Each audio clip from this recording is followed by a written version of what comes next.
A lot of this isn't going to make sense to you, and I'm sorry about that. I'm just going to start at the beginning, with the house.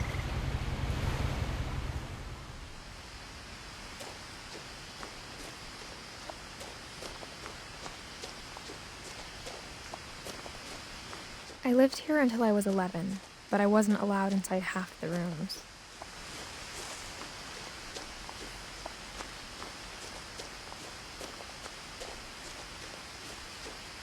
I hadn't been back since my brother Lewis's funeral.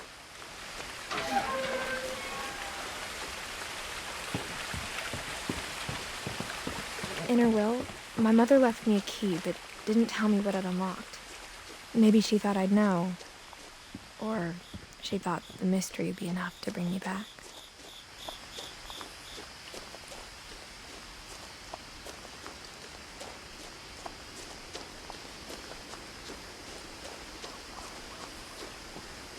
The truth is, even after I inherited the house, I never thought I'd come back to it.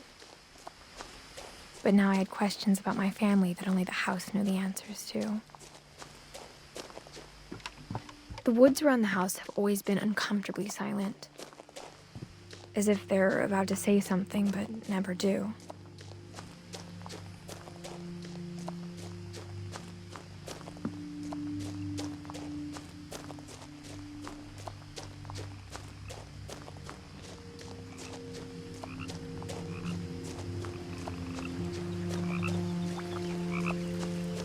The house was exactly like I remembered it, the way I'd been dreaming about it.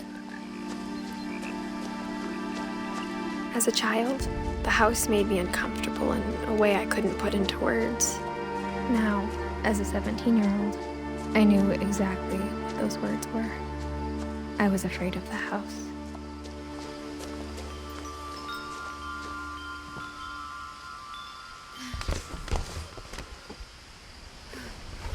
Crawling through the doggy door used to be a lot easier when I was 11.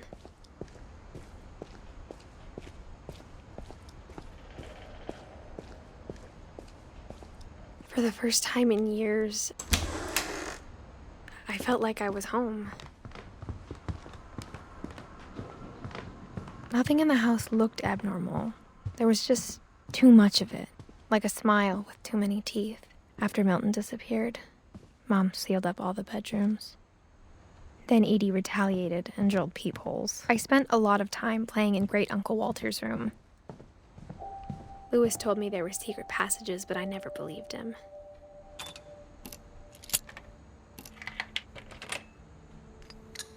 Turns out, my mom was really good at keeping secrets. Now it was time to find out what my mom had been afraid of. Reading this, maybe it sounds like I had a plan, but I had no idea what was behind that door.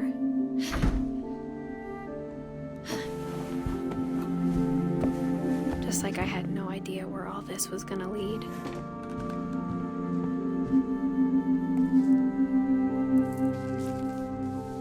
December 13th, 1947. Dear Diary, I'll be gone soon, but I wanted to tell somebody about what's gonna happen. It started when Mom sent me to bed without dinner. I woke up and I was starving, so I looked around for something to eat. My Halloween candy was all gone.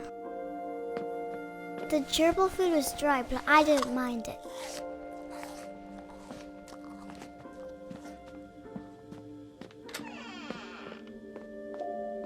I ate a lot of things that night.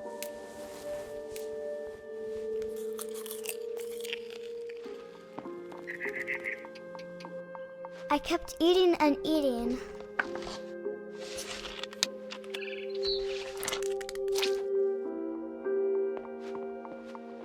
Then I heard chirping outside my window.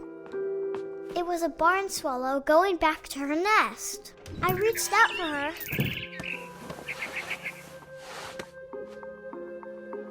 And suddenly, I was a cat. I tried to be quiet, but the bird was really scared.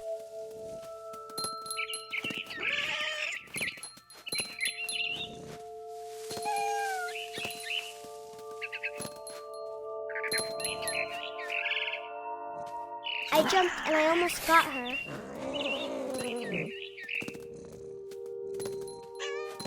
Now I was up in the big tree. I promised Dad I wouldn't climb it anymore. I gobbled her up. And suddenly, I was an owl. First, all I heard was the wind. Then I heard little teeth nibbling in the grass.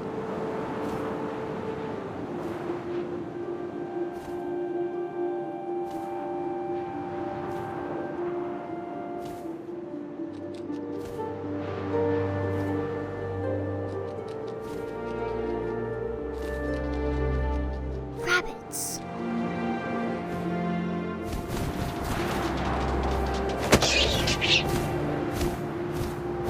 I imagined his face looking up and seeing mine through my talons. I swallowed him up, and I didn't chew one bit. Then I flew off to find something bigger.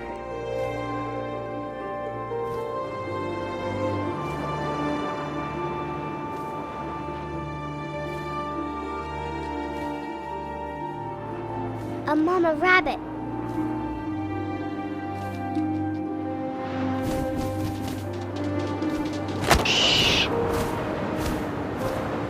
She was almost too big to carry. I started choking, but I couldn't stop eating.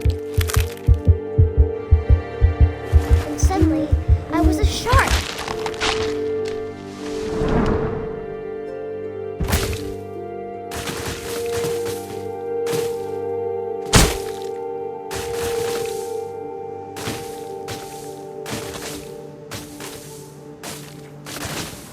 I rolled off a cliff and into the ocean. Now, I was hungrier than ever.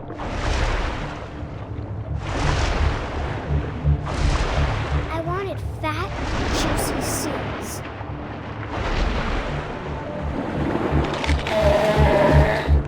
I tore off her flipper, and it tasted really good.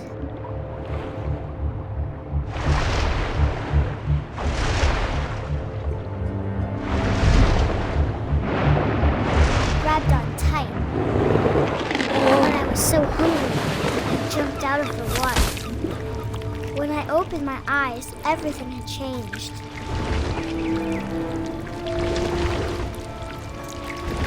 Now I was a monster, and I smelled people everywhere.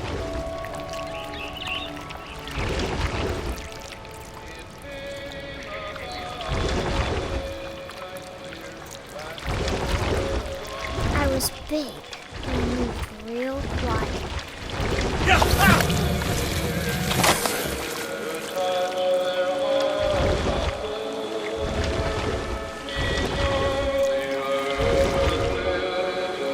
I wanted to stop, but also I didn't.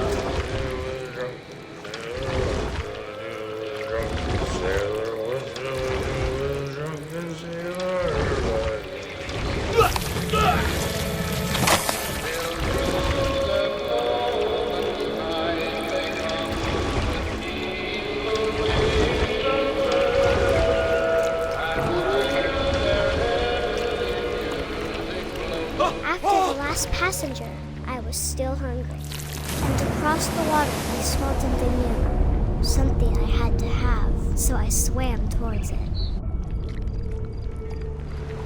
I slithered onto the sand, and the good smell went into an old pipe.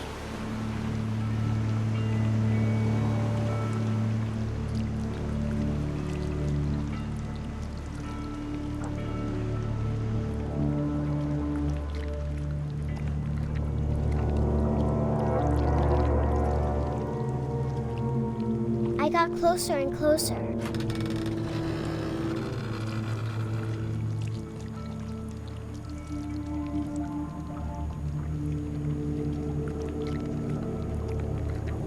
all of my stomach started growling. And suddenly, I was me again. I held my breath for a long time, but I couldn't hear anything. I think it's waiting for me to fall asleep. But it's not going to wait much longer. It needs to feed, and we both know I will be delicious.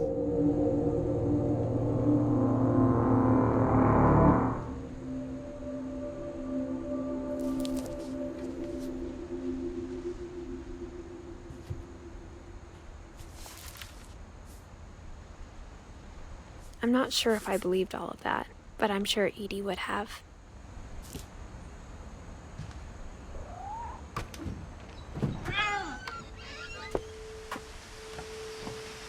This will be obvious later, but my mom never told me any of these stories. Edie would have, but Mom didn't like bringing up the past.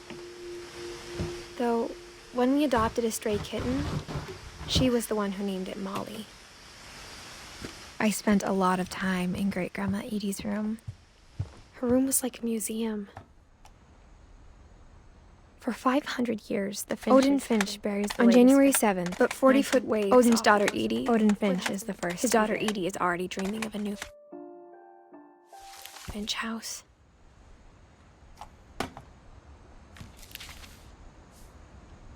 Whatever's wrong with this family, it goes back a long ways.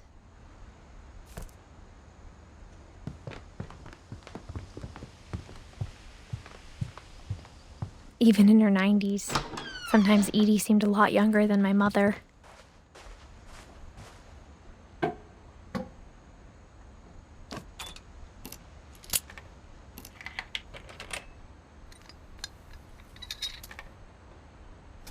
There's a secret in this bathroom. It's in the last place you would look. It isn't in the cupboard. It's hidden in this book.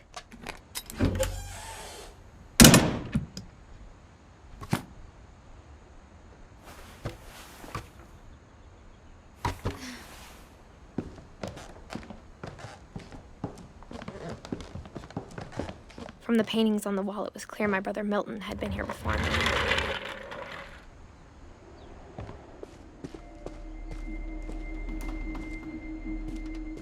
I knew Grandpa Sam had a twin, and that he never talked about him. I guess my grandpa didn't like history any more than my mom did.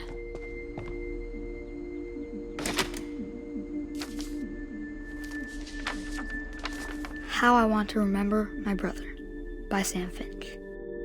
The thing I remember is that when he made up his mind, that was it.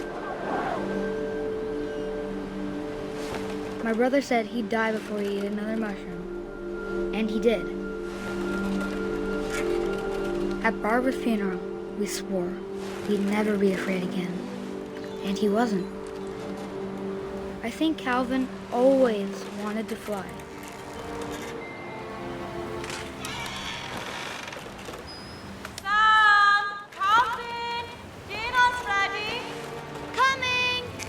But that day, he finally made up his mind to do it. I told him going around was impossible. Maybe if I hadn't said that. Alvin, I'm not gonna tell you again. Maybe if the wind hadn't picked up. Then maybe he'd still be here. But I doubt it. I think he'd already made up his mind. That's what I want to remember about my brother.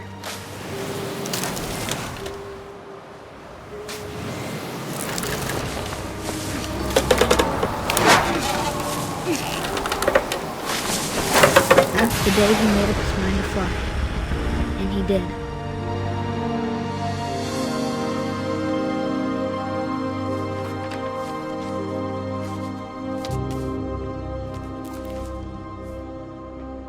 Calvin's story felt strangely familiar. When I was younger, I remember trying to do the exact same thing. After the funeral, Edie roped off Calvin's half of the room. Mom said Grandpa Sam enlisted at 18 and never set foot in the room again.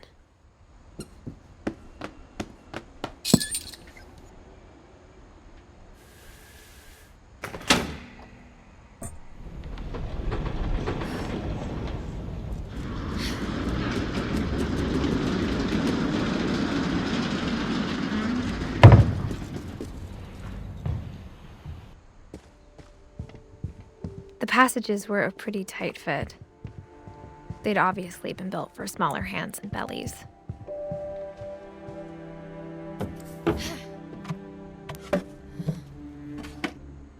Growing up, I always thought of Barbara as a child star. Of all the stories people wrote about Barbara's death, I'm surprised Edie saved this one.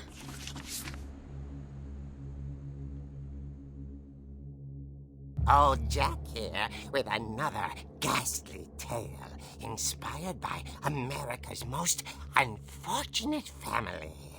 I'm calling it The Surprise Ending of Barbara Finch. As a child star, Barbara was famous for her scream. Now at 16, she was all washed up. A has-been.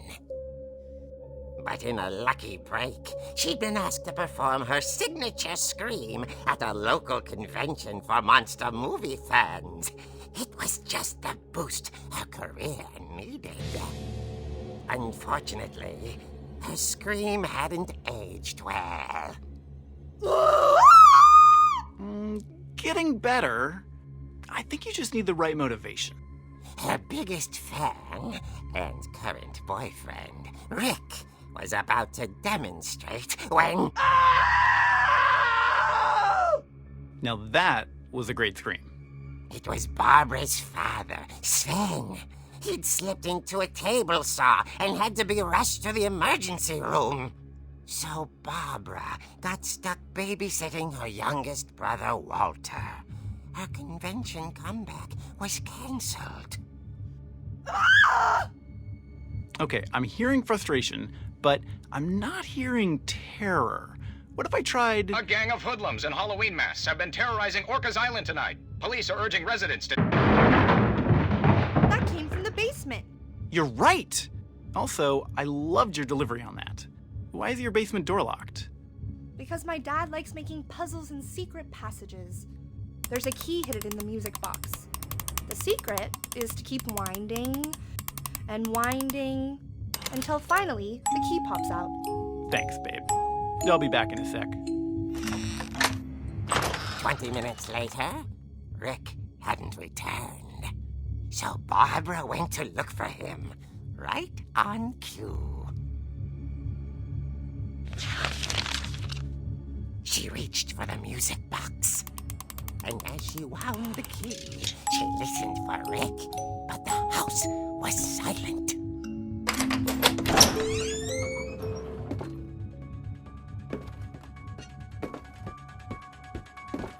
She found Rick's crutch and imagined the worst.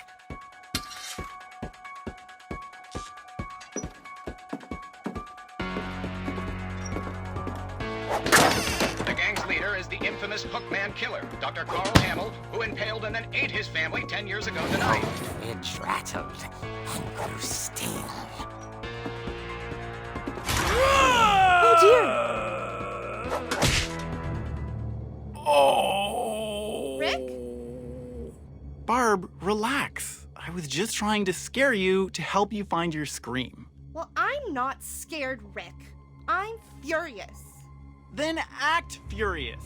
All I'm getting from you now is that you're hurt and confused and She threw him out, but she kept a little something to remember him by. Barb, have you seen my other crutch? And she was still holding it when she fell asleep watching the late picture show. Hours later... Barbara! Walter, what's going on up there? Ah! Okay, I'm coming up, but if this is a trick, you're dead, Walter.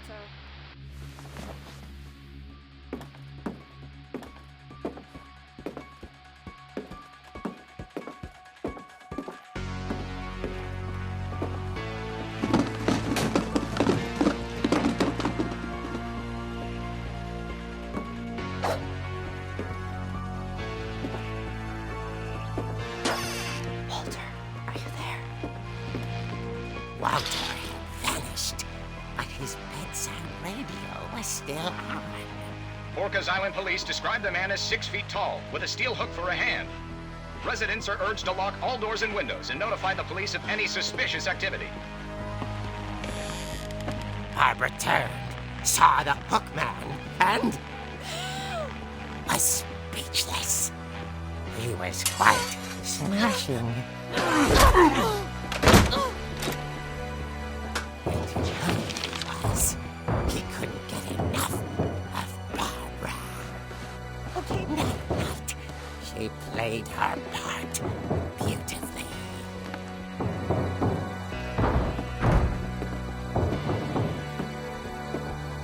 Molly's door hadn't been opened in years.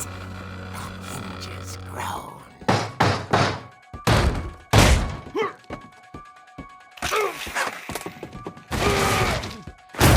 He wasn't moving, but she sensed the story might not be over yet.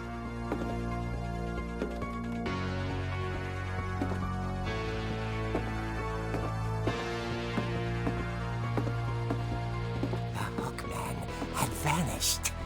She listened for his breathing, but all she heard was... At the door, she heard whispering.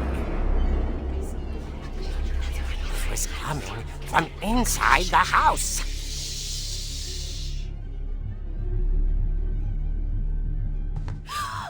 Oh dear. The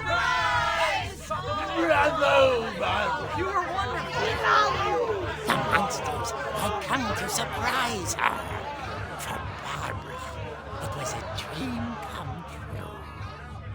Then she saw what kind of monsters they were, and she realized what was about to happen. She was going to be famous. And with her final breath, Barbara Finch gave the performance of her life.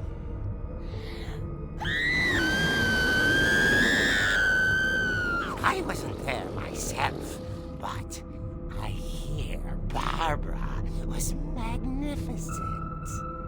Poor girl. She had a taste for stardom.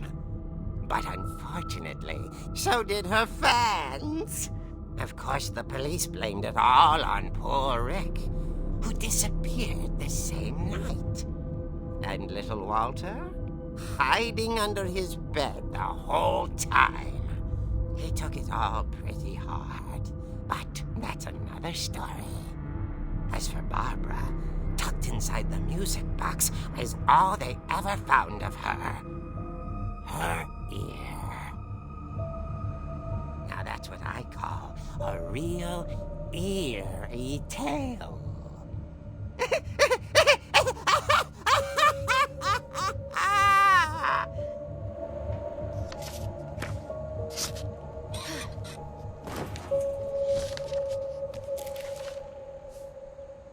Edie told me all Barbara wanted was to be remembered, as absurd as that comic was. Maybe what Edie saw was a happy ending.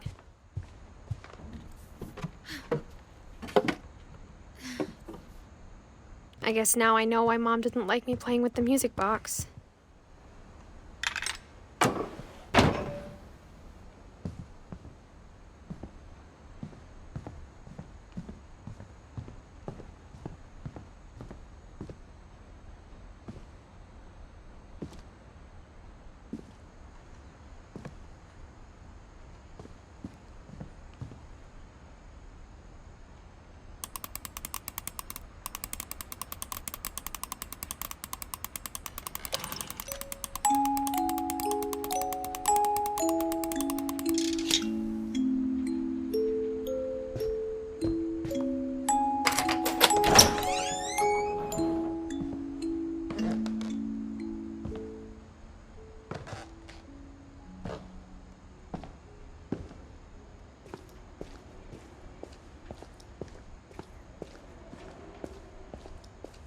I saw Edie sneak down to the basement once, carrying packages.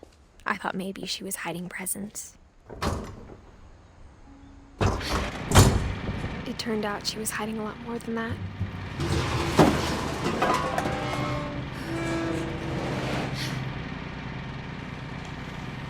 I remember asking Mom once about where Walter had gone. She said after Barbara died, he got as far away as he could. If there's a pattern in all these stories, I think it's that none of us has gotten very far. Goodbye, everyone. I can't believe I've been down here for 30 years. On that first day, after the shaking started, I didn't think I'd survive a week.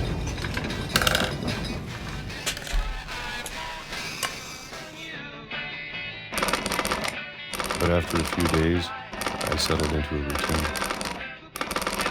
That's what kept me sane. Having a schedule, living for today.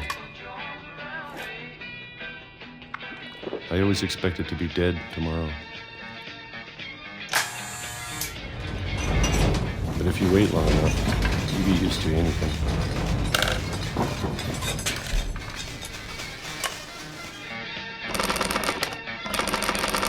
Even a monster on the other side of the door starts to feel normal.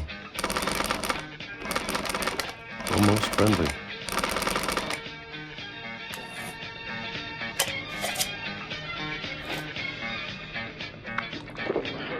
And then one day, everything just stopped. Whatever that thing was, it was gone. Maybe it got tired of waiting. Or maybe I just got tired of being afraid.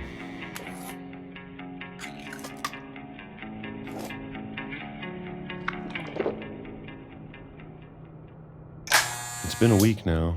The longest in 30 years. I'm done waiting. I have to leave while I still can.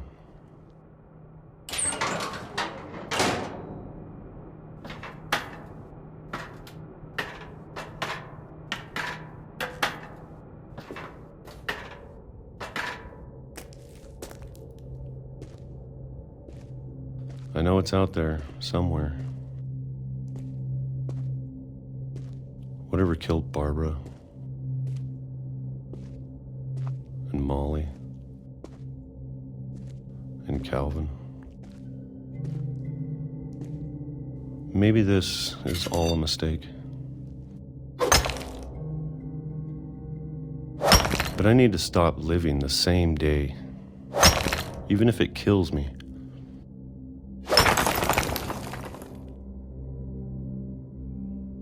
Whatever's out there, I want you to know I'm ready for it. I'm going to appreciate all of it, especially the food. I don't mind if I only have a year left,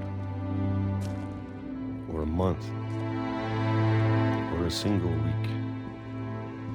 I'd be happy with one new day. I can already imagine the sun on my face.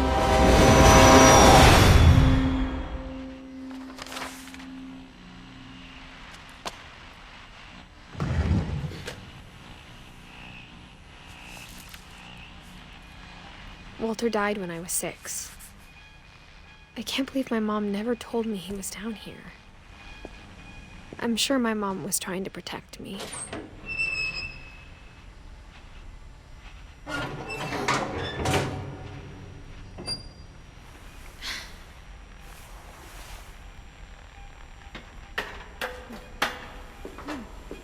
Maybe she was afraid I'd end up like Walter. But if she never told me about an uncle under the house, I can only imagine what else she was hiding. I don't want to make the same mistakes she made, trying to bury something that's still alive.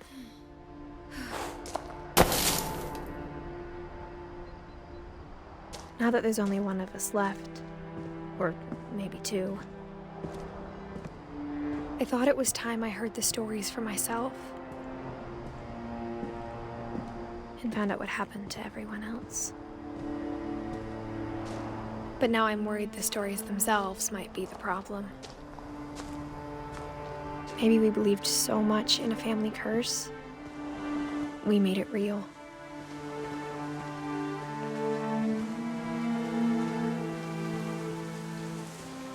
I don't know if I should even be writing this.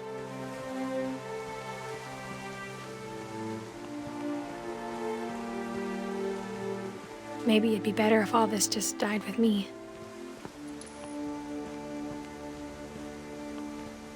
But I thought you should know about your family.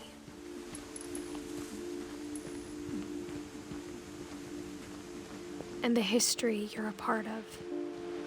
Though to be honest, I feel as lost as you probably do right now.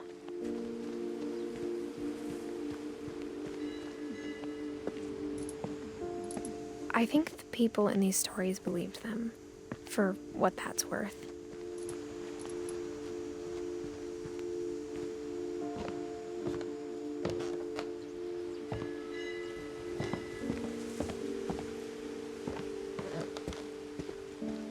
And when you look at the house, that history of imagination and stubbornness and madness, any of it seems possible.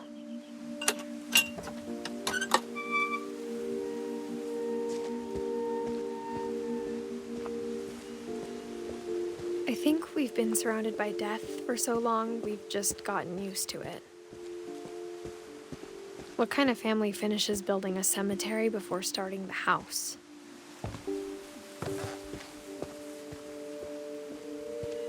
It's embarrassing for me to admit this, but the pet cemetery made me more uncomfortable than the human one. 3 of the gerbils are mine, and 2 had been my fault. Sven built the house, but it was Edie who designed the cemetery. I'm sure Odin's monument had been Edie's idea. My mom was always trying to move on, but for Edie, the past never went away.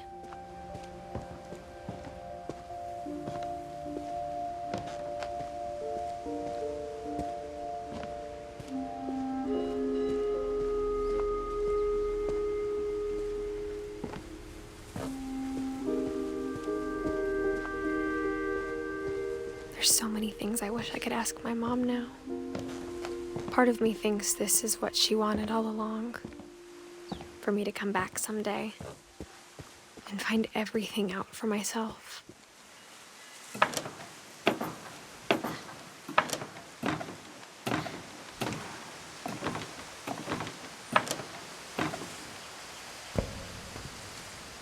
But looking back on it now,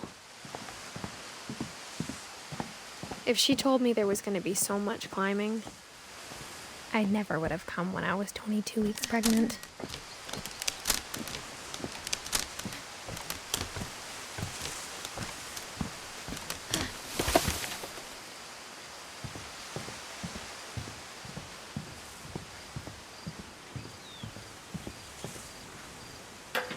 I never met Grandpa Sam, but I think he and my mom had a lot in common.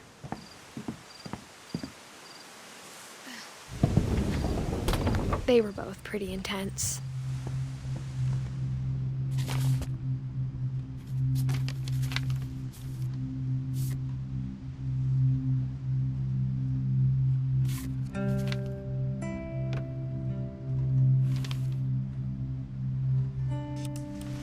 Dawn, I promise, you'll never forget this weekend. Perfect. It's gonna rain the whole weekend, isn't it? I will never forget this weekend, Dad. Okay, got it. I'm gonna take some pictures, okay? Just be careful. That camera's older than you are.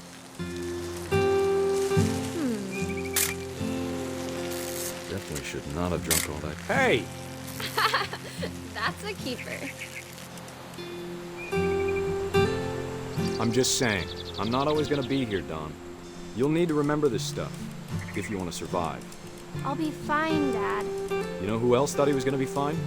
Some guy who died. Dawn, I'm being serious. I know, Dad. You're always serious. Doesn't being out here make you want to chill out? Well, to tell you the truth, I haven't been out here in 20 years.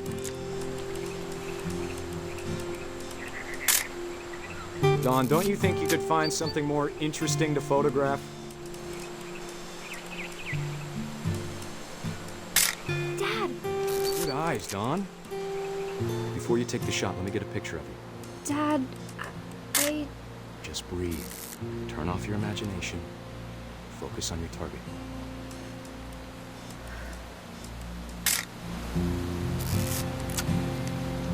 Let me get behind you. Do I have to do this? Great shot, Dawn!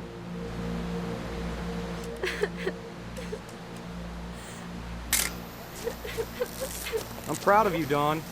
Always remember that, okay? Dad, it's twitching. I think That's it's totally still... normal, Dawn. Just focus on the camera. Try not to think about... Dad!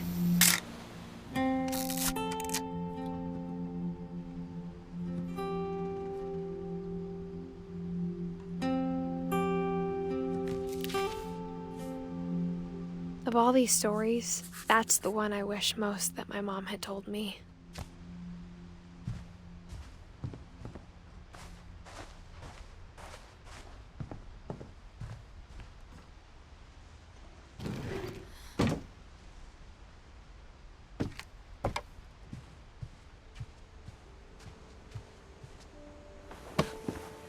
After Sam died, my mom and Edie got really close. They'd both lost a lot.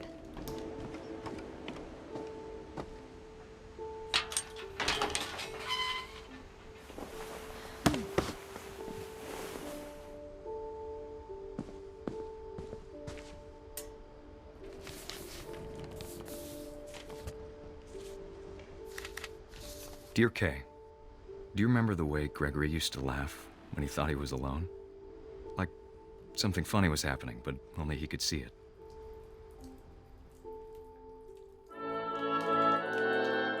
I think he saw things the rest of us don't.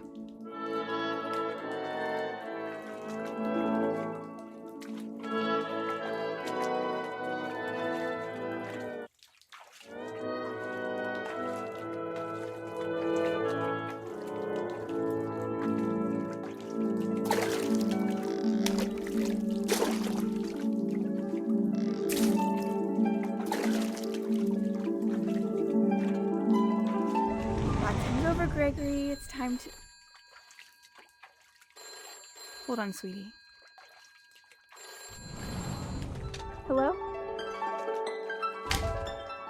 Sam, I told you I don't want to talk right now. I wonder what he saw. What his world was like.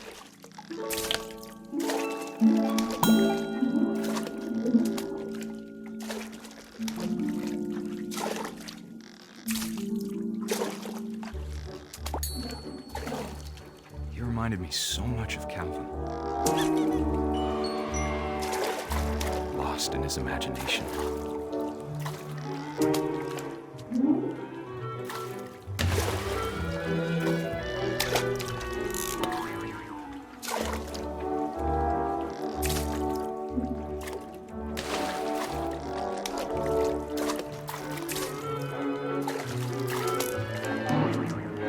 I know how silly it sounds.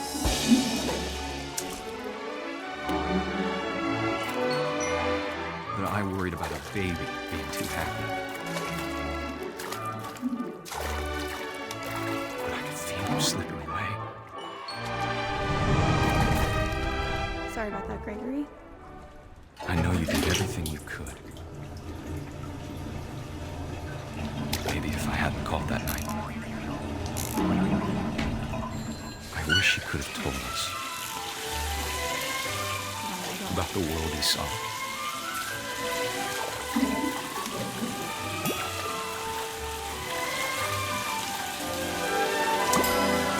There's so much I don't understand about Gregory, about everything.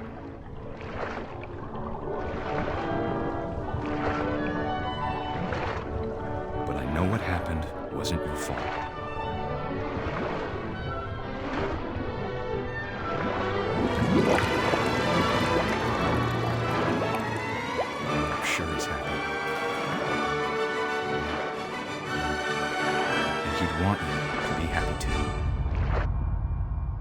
Good luck, Kay.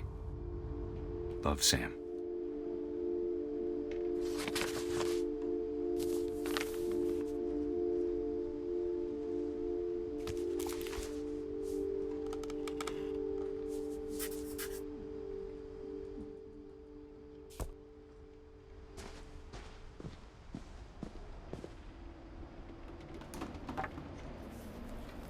A poem for Gus, who always said the wedding was a bad idea. Our father never hit us kids, at least not very hard, before the day my brother said with teenage disregard that he'd be dead before he'd see a wedding in our yard.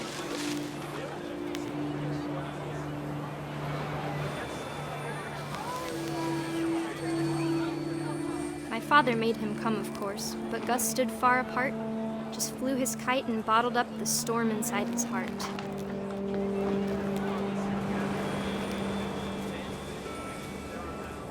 I tried to talk him out of it, but though he'd never met her, "We don't need a stepmom," were the words that I now pronounce you husband and wife. Make him proud.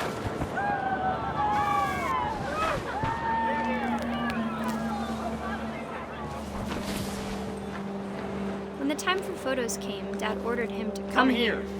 But Gus declined, and as a sign held up his middle finger.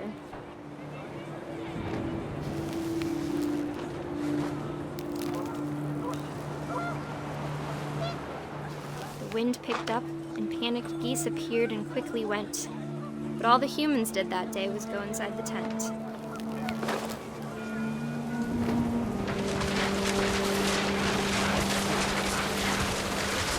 The rain came down in buckets then, but no one seemed afraid that nature might destroy the tent our dad had crudely made.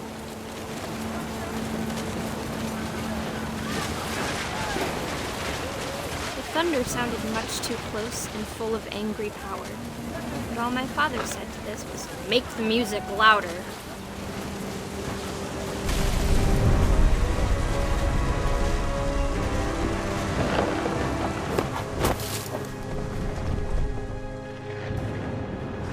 I wish that I could truly say I thought about you on that day.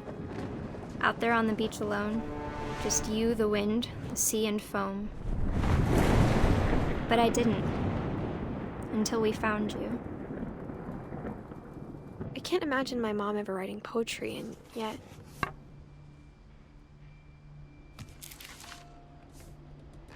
She never talked about him, but Mom told me once if I was a boy, they were going to name me Gus.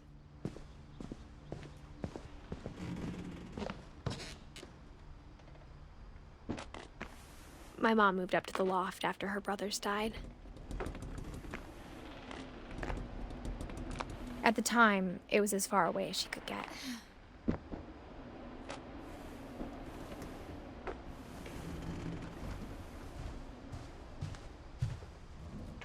My mom moved to India a week after graduation and got a job teaching English.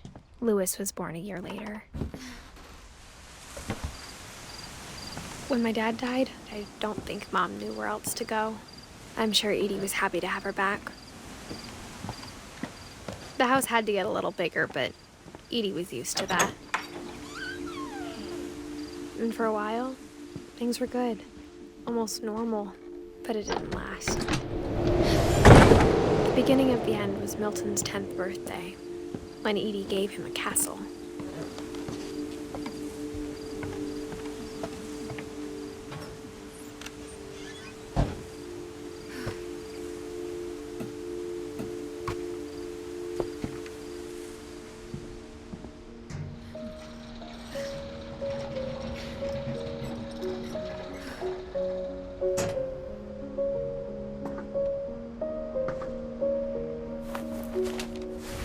Milton Finch in The Magic Paintbrush.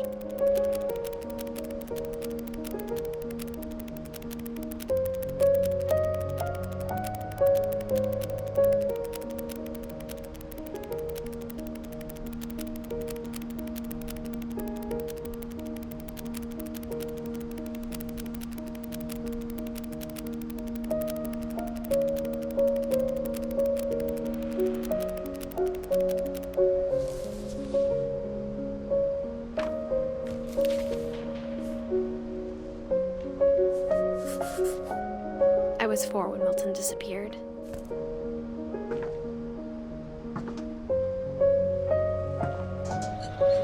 Mom spent months searching for my brother. Then she sealed the doors.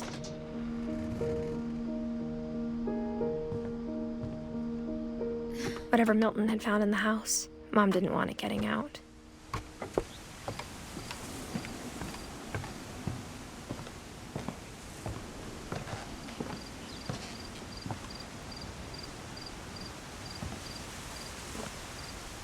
Mom definitely blamed Edie, but I think Louis blamed himself.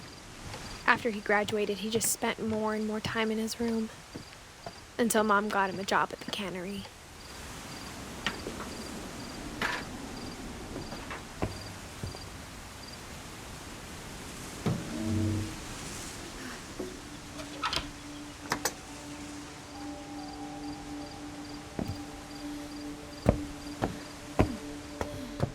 Louis's room smelled very, very familiar. That part of him lived on.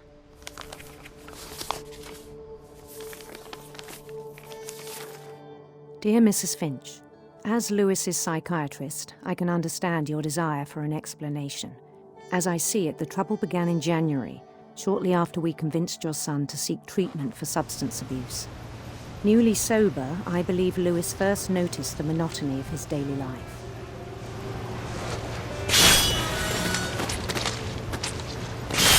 He kept working at the cannery, but he withdrew part of himself. In our sessions, I saw the same behavior. His mind began to wander. I asked him to describe it. He said he started small, imagining a labyrinth. He'd feel his way about. Then something moved. Bats. And toads. And things that have not names. He knew it was all in his head. But he took it very seriously. I had hoped he'd find himself.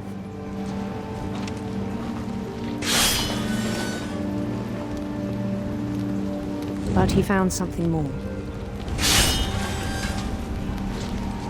I worried about him then. Daydreaming at the cannery. I spoke with his boss. But he said Louis had become a model employee. Methodical, tireless, focused. Like a whole new Louis. So I let him go on.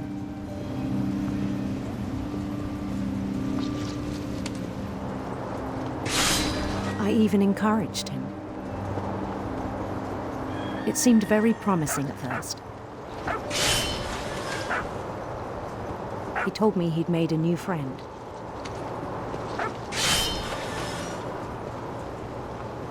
On the edge of a city he named Louis Topia. He built the city up slowly, brick by brick. Then he made musicians.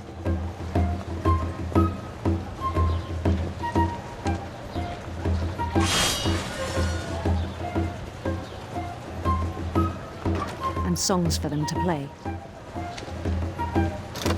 He talked about starting a band. And he was always humming something. Every day his imagination grew stronger.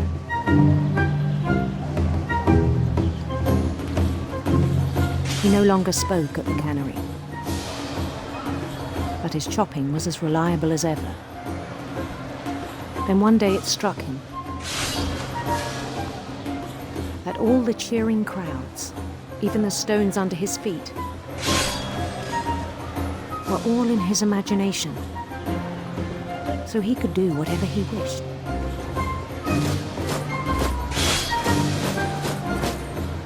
He held an election for mayor. And he won. They begged him to stay, but his mind was already wandering. It became a game for him.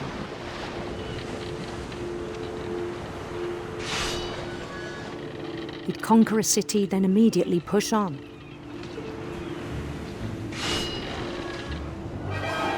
New Louisville.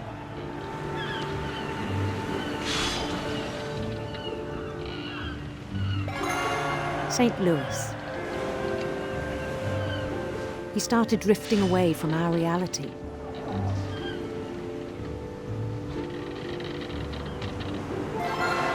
Minneapolis, until one day he forgot to go home from the cannery. Even as his mother pleaded with him, part of Louis kept sailing on.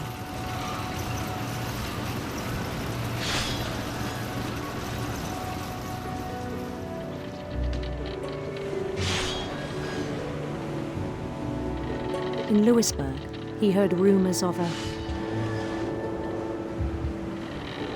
beautiful prince.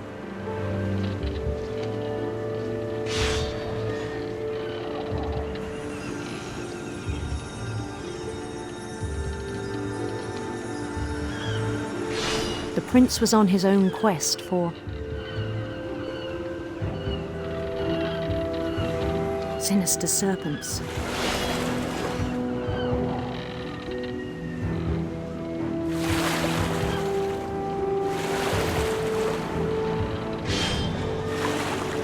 He followed the sound of his electric sitar.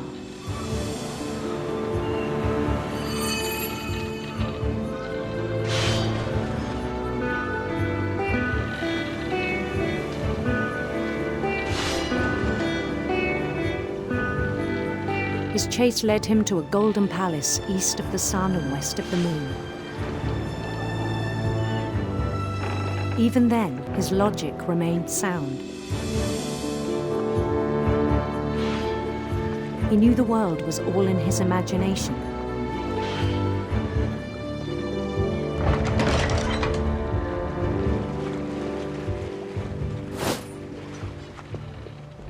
But he was so proud of having created it. In his own eyes, he'd become something greater than a king.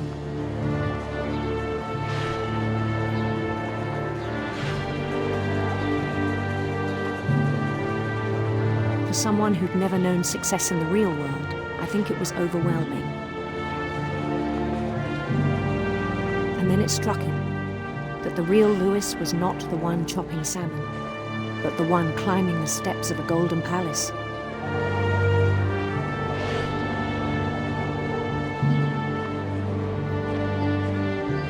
My imagination is as real as my body, he told me. It was hard to argue with him.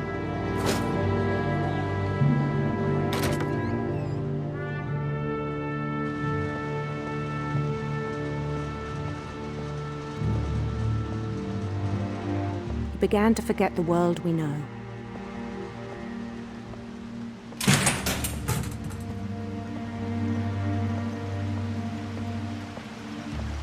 I think it pained him to remember Louis, the cannery worker.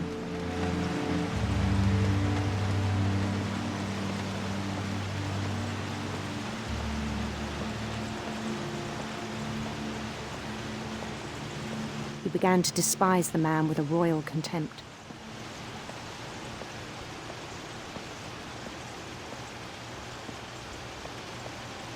I still thought I could save him. Even after he said he was being crowned king over all the lands of wonder. The palace would be packed with his companions.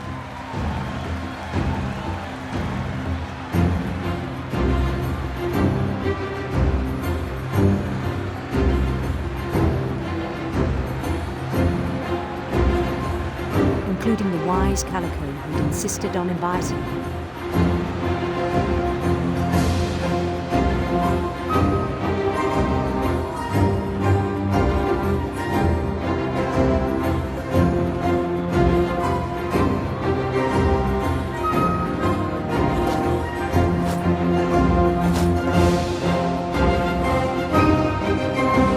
prince waited, holding his crown.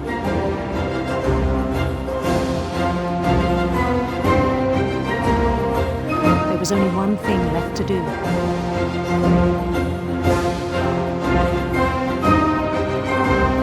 Bend down his head.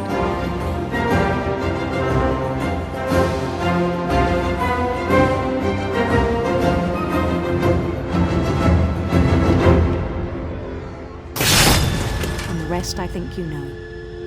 Mrs. Finch, your son was a kind man who will be missed by all of us who knew him.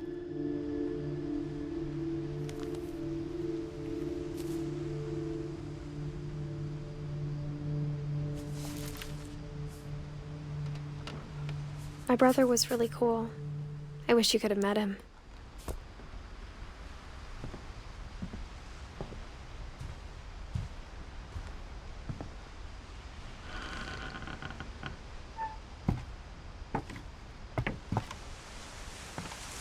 On the way back from Lewis's funeral, my mom told me to start packing. She waited until the day before we left to tell Edie. I'm not sure if she wanted to make it easier or harder. I wish we'd stayed. But I understand why we left. What happened that night had been coming for a long time. Maybe it should have come sooner.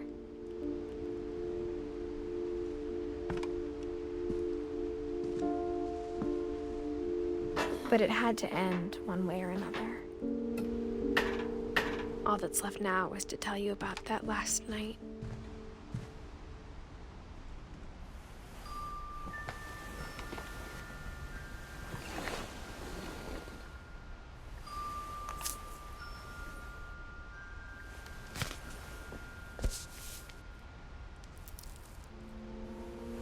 That whole last day, Edie just watched us pack and didn't say a word. Until supper, when she raised her glass and said, "To our final night together, and all our final nights apart." Grandma, you know what I said about alcohol. Some of your medications are very Edith, specific. I left a present for you in the hallway. Why don't you go open it? The grown-ups have to argue now. I'm sorry, you're right. We're all leaving tomorrow. Let's just enjoy our last... I'm not leaving. Edith, you're excused.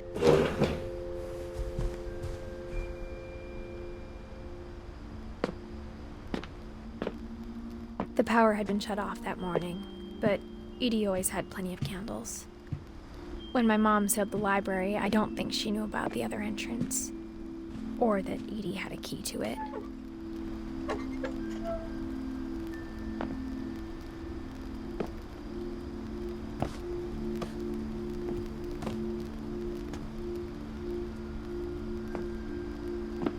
That thing you're afraid of isn't going to end when you leave the house.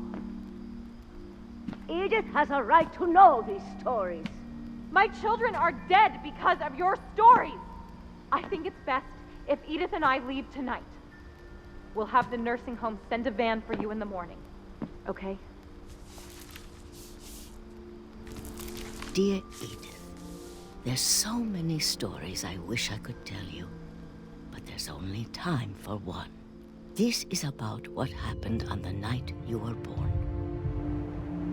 That night, the tide went way, way out. It was the first and last time I ever saw the old house aground. There'd been an earthquake out in the middle of the ocean. They called it the lowest tide in 1,000 years. God, it smelled awful. You know, I've seen that house every day of my life.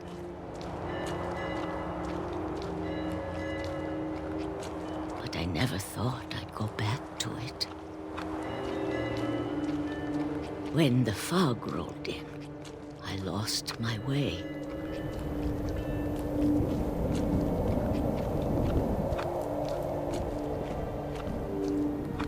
I got turned around.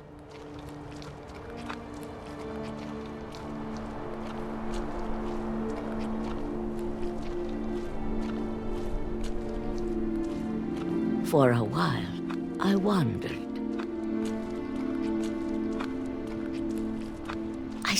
started seeing things.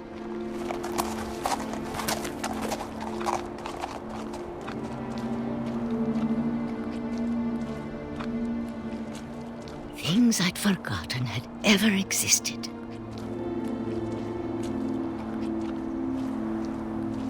But when I saw them, they felt like old friends. That night, a lot of things came back to me. Or maybe I came back to them.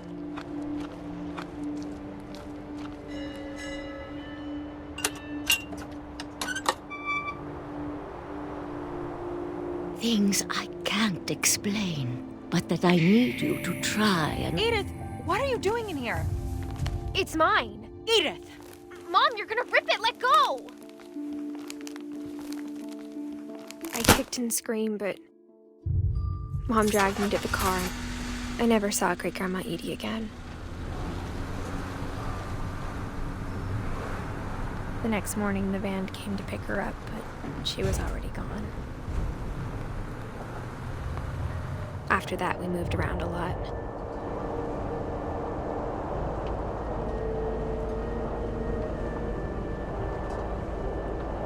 We both tried to make the best of it.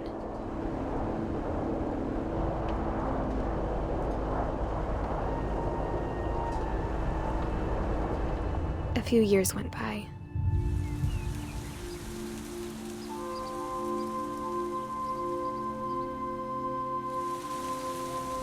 My mom didn't like to talk about it, but she started getting sick a lot.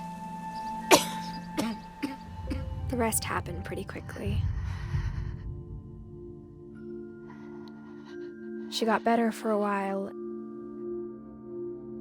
and then she didn't.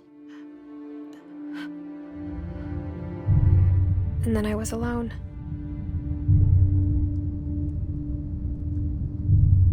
The last Finch left alive.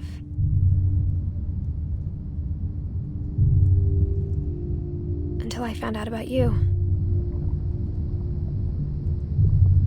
I'm still not sure what to tell you about all this. If we lived forever, maybe we'd have time to understand things. But as it is, I think the best we can do is try to open our eyes. And appreciate how strange and brief all of this is. This journal was supposed to be for you. But now I hope you'll never see it. I just want to meet you and tell you all these stories myself. But I guess if you're reading this now, things didn't work out that way.